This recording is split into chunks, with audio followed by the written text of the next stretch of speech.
నమస్కారం అమ్మ. శ్రీమాత్రే నమః. నమస్తే అమ్మా. అమ్మ, లక్ష్మీదేవి చంచలమైంది అని అంటూ ఉంటారు కదా, మరి ఇంట్లో లక్ష్మీదేవి స్థిరంగా ఉండాలంటే ఏం చేయాలంటారు? లక్ష్మీదేవి, మహాలక్ష్మి ఇద్దరుంటారు. విష్ణుపత్ని లక్ష్మీదేవి చంచలమైనది.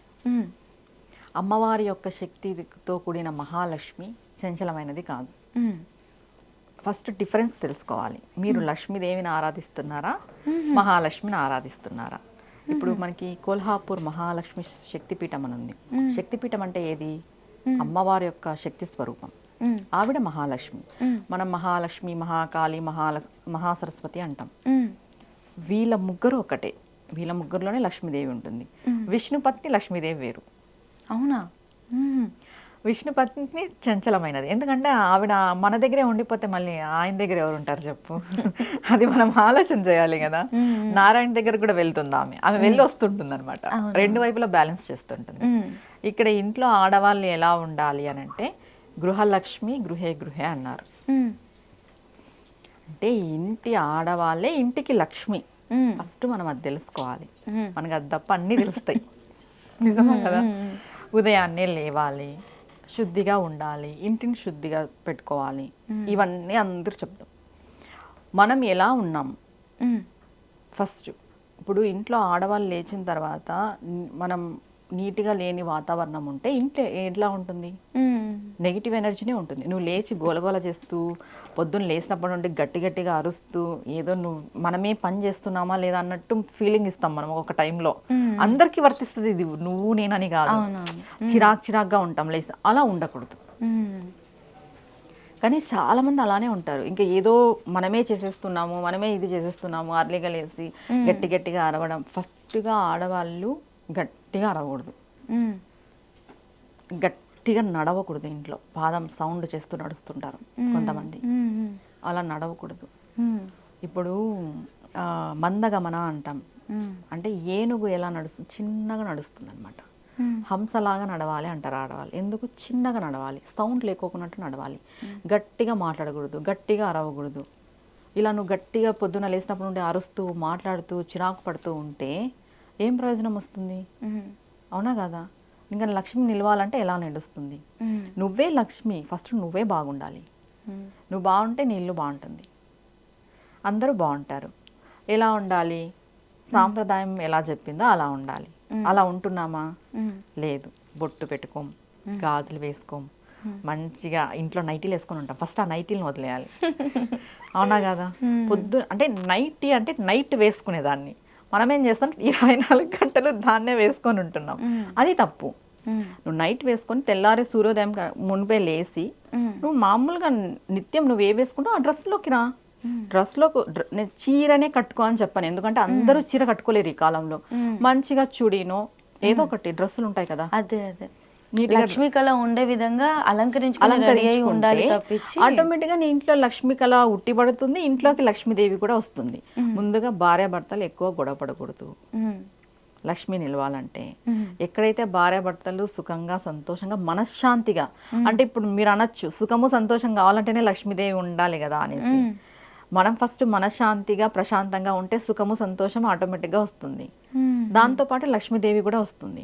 ఒకరినొకరిని నింద చేసుకోవడము, ఇక్కడ ఏమైపోతుందంటే ఒకరినొకరిని అరుచుకోవడం వల్ల నెగిటివ్ మాటలు మాట్లాడతాం. భార్యాభర్తలు గొడవ, ఇంట్లో గొడవలు జరిగినప్పుడు ఆ నెగిటివ్ సౌండ్స్ అన్నీ పోయి మన వస్తువుల్లో చేరుకుంటాయి. నేను చెప్పాను ఇంతకు ముందే, సౌండ్కి ఒక ఆకారం ఉంటుంది అని. మన వస్తువుల్లో పోయి ఆ నెగిటివ్ సౌండ్ చేరుకున్నప్పుడు ఆటోమేటిక్గా మన ఇంట్లో నెగిటివ్ పెరిగిపోతూ ఉంటుంది. నువ్వు రోజు మాట్లాడే మాటల వల్ల ఇంకా నీకు పాజిటివ్ ఎక్కడుండి జరుగుతుంది? నోటికి ఎంత వస్తే అంత మాట్లాడుకుంటారు కొంతమంది, ఇష్టానుసారం, విచక్షణ లేకోకున్నట్టు. ఇంకా నీకు ఎక్కడ పాజిటివ్ ఉంటుంది? నీకు ఎక్కడ లక్ష్మి ఉంటుంది? ఇంకా ఇంట్లో ముందుగా కీచులు ఆడుకోకూడదు, దెబ్బలు ఆడుకోకూడదు, నింద చేసుకోకూడదు, బ్యాడ్ వర్డ్స్ యూజ్ చేయకూడదు. కొంచెం కామ్గా, క్వైట్గా, ప్రశాంతంగా ఉండాలి. ఎప్పుడైతే నువ్వు ప్రశాంతంగా ఉంటావో నీ ఇల్లు ప్రశాంతంగా ఉంటుంది. నిత్యము దీపారాధన చేయాలి, నిత్యము ధూపం వేసుకోవాలి. పెద్ద పెద్ద స్తోత్రాలు పారాయణాలు చెప్పట్లేదు. నువ్వు సూర్యోదయానికి మునుపే లేచి ఇల్లు ఆకిలి అంతా కడుక్కొని నీట్గా పెట్టుకొని నువ్వు దీపం పెట్టుకొని నువ్వు మనశ్శాంతిగా ఉంటే నీ ఇల్లు మనశ్శాంతిగా ఉంటుంది. ఇక్కడ ఆడవాళ్ళు ఒక్కటే ఉండాలంటే ఇక్కడ ఆడవాళ్ళు ఒకటే కాదు, ఇంటిల్లిపాది ఉండాలి. సరే నేను ఒకటే నేను ప్రశాంతంగా ఉన్నాను ఈరోజు అనుకుంటే కాదు కదా, అవతల వాళ్ళు కూడా అలానే ఉండాలా. ఇక్కడ ఇల్లు లక్ష్మి సంపద ఐశ్వర్యం అనేది ఒకరిపైన డిపెండ్స్ ఉండదు. అమ్మాయి పైన మాత్రమే డిపెండ్స్ ఉండదు, అబ్బాయి పైన కూడా డిపెండ్స్ ఉంటుంది. ఇప్పుడు అమ్మాయి లక్షణంగా ఉంది, అమ్మాయి సాంప్రదాయబద్ధంగా ఉంది, అమ్మాయి చీరలే కట్టుకుంటుంది, బొట్టే పెట్టుకుంటుంది, గాజులే వేసుకుంటుంది, ప్రశాంతంగా ఉంది. అబ్బాయి సరిగ్గా లేడు, ఎలా నిలుస్తుంది లక్ష్మి? అవునా కదా? ఇద్దరికి గృహంలో ఉన్న అందరికీ వర్తిస్తుంది, భార్య భర్తలు ఇద్దరికీ వర్తిస్తుంది లక్ష్మి నిలవాలి అంటే. ఇప్పుడు అబ్బాయికి బ్యాడ్ హ్యాబిట్స్ ఉన్నాయి, అబ్బాయికి దైవం పైన నమ్మకం లేదు, అబ్బాయికి దురలవాట్లు ఉన్నాయి, తర్వాత పొద్దునే లేస్తే అలవాటు లేదు, బ్యాడ్ వర్డ్స్ ఎక్కువ యూజ్ చేస్తాడు, ఎక్కువ గొడవ పడతాడు, ఎక్కువ కోపిష్టి, ఇంట్లో లక్ష్మి ఎట్లా ఉంటుంది చెప్పు? తర్వాత ఇంట్లో కొంతమంది పెద్దలు వాళ్ళు వీళ్ళు ఉంటారు, చిన్న మాటను పట్టుకోవడం గొడవ పడడం, పెద్ద మాటను పట్టుకోవడం ఇష్యూ చేయడం, ఏ గొడవ పడ్డానికే మాటలు మాట్లాడడము, ఒకరిని కించపరిచేలాగా మాట్లాడడము, ఒకరిని అంటే దుర్భాషలు ఆడడం అంటాం, ఇప్పుడు బాధ పెట్టడము. అవునా కదా? ఇలాంటివన్నీ ఒక మనిషిని ఇంకొక మనిషి బాధ పెట్టి ఏడిపిస్తూ కొట్లాడుకుంటూ ఉంటే లక్ష్మి ఎలా నిలుస్తుంది? నువ్వు నీ గృహలక్ష్మినే నువ్వు సరిగ్గా చూసుకున్నప్పుడు విష్ణుపత్ని అయిన లక్ష్మి నీ ఇంటికి వస్తుందా? అవును కదా? అవునా కదా? నీ భర్త విష్ణుమూర్తి, నువ్వు విష్ణుమూర్తినే నువ్వు సరిగ్గా ఇది చేసుకున్నప్పుడు అమ్మవారు వస్తుందా? ఇప్పుడు భార్యాభర్త అంటే శివ పార్వతులు అంటాం, లక్ష్మీనారాయణులు అంటాం, అంతే కదా? సీతారాములు అంటాం. అలాంటప్పుడు మనం ఎలా ఉండాలి? ఒక గృహంలో ఏది మంచి జరగాలన్నా చెడు జరగాలన్నా అందరిది బాధ్యత. ఇక్కడ స్త్రీ ఒక్కటే ఎలా ఉండాలి? ఎందుకు స్త్రీకే? పురుషుడికి ఎందుకు చెప్పకూడదు? పురుషుడికి కూడా చెప్పాలి కదా. స్త్రీ చీర కట్టుకునే పూజ చేయాలంటే పురుషుడు కూడా పంచ కట్టుకునే పూజ చేయాలి. నేను షార్ట్ వేసుకొని పూజ చేస్తాను, ప్యాంట్ వేసుకొని పూజ చేస్తానంటే ఎలా అవుతుంది? స్త్రీకే ఎందుకు చెప్తాము? పురుషుడికి కూడా చెప్పాలి, పురుషుడు కూడా పాటించాలి. స్త్రీ ఒక్కటే పాటించడం వల్ల ఏం జరగదు, ఇద్దరికి సమానమైన బాధ్యత ఉంటుంది.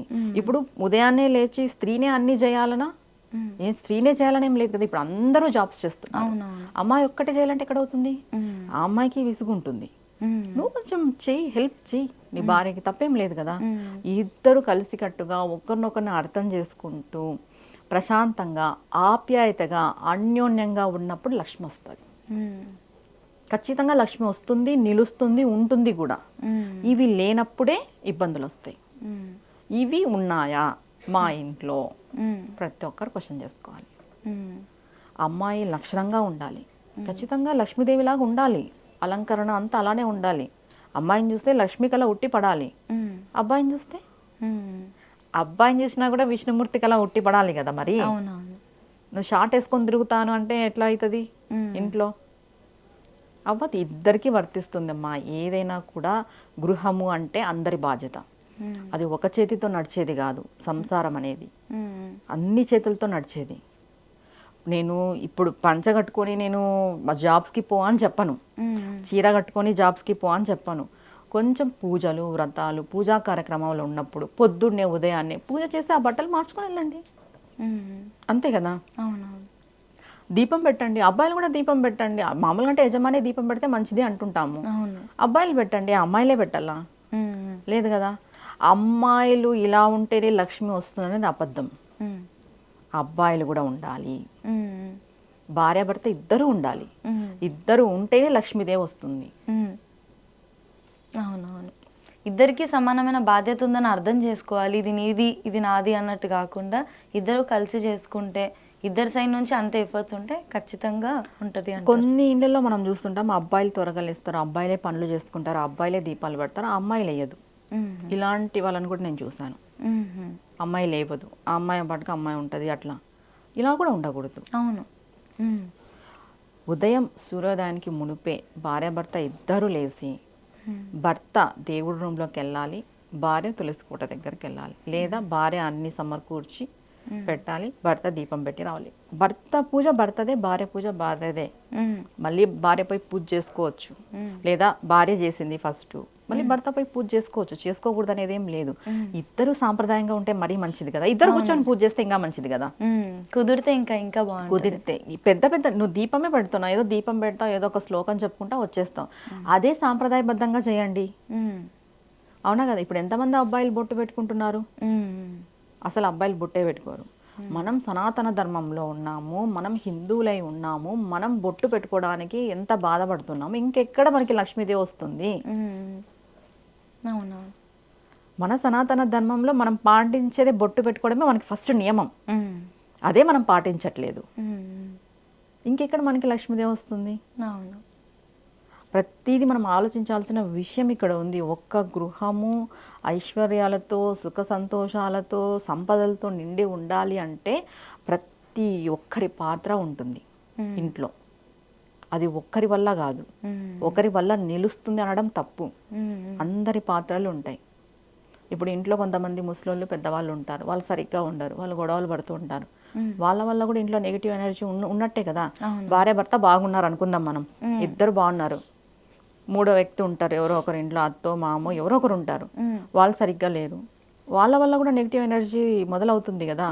అందరూ బాగుండాలి, అందరూ బాగుంటేనే అన్నీ బాగుంటాయి. ఇందాక అమ్మ మీరు సంతోషాలతో ఉంటే, ప్రశాంతంగా ఉంటే లక్ష్మీదేవత వస్తుంది అని అన్నారు కదా. మరి సుఖ సంతోషాలు ఇంట్లో నెలకొనాలి అంటే కొంతమంది ఎంత ట్రై చేసినా కూడా అవతల వ్యక్తి నుంచి అంతే సేమ్ కనిపించక కూడా అలా అవుతూ ఉంటుంది కదా, ప్రశాంతత లేకపోవడం, గొడవలు జరగడం, ఈ విధంగా కూడా.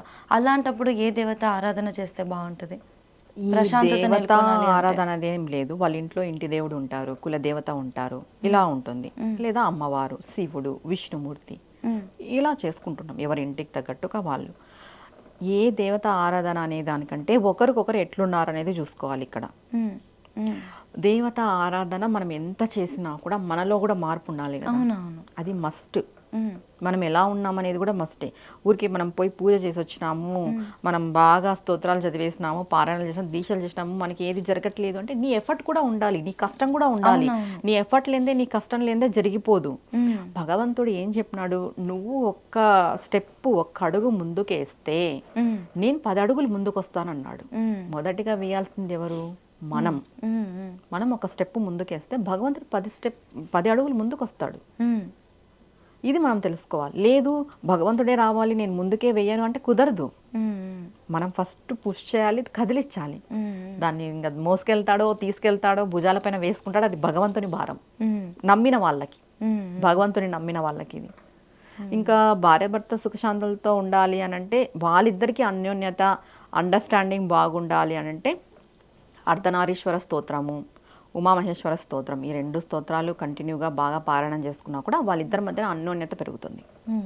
ఖచ్చితంగా. దైవారాధన ఇంపార్టెంట్ మా. దైవారాధన చేస్తూ మనల్ని మనం సరిదిద్దుకుంటూ, మనల్ని మనం మార్చుకుంటూ మనం ముందుకెళ్ళాలి. సుఖశాంతులు అనేటివి ఆటోమేటిక్గా వస్తాయి. ఇంటిల్లిపాది కూడా ఒక అన్యోన్యత భావంతో ఉండాలి, బాగుండాలి, ఒక అండర్స్టాండింగ్తో ఉండాలి. ఖచ్చితంగా అమ్మ, ఎంతో వివరంగా చెప్పారు. ధన్యవాదాలు. నమస్తే అమ్మా.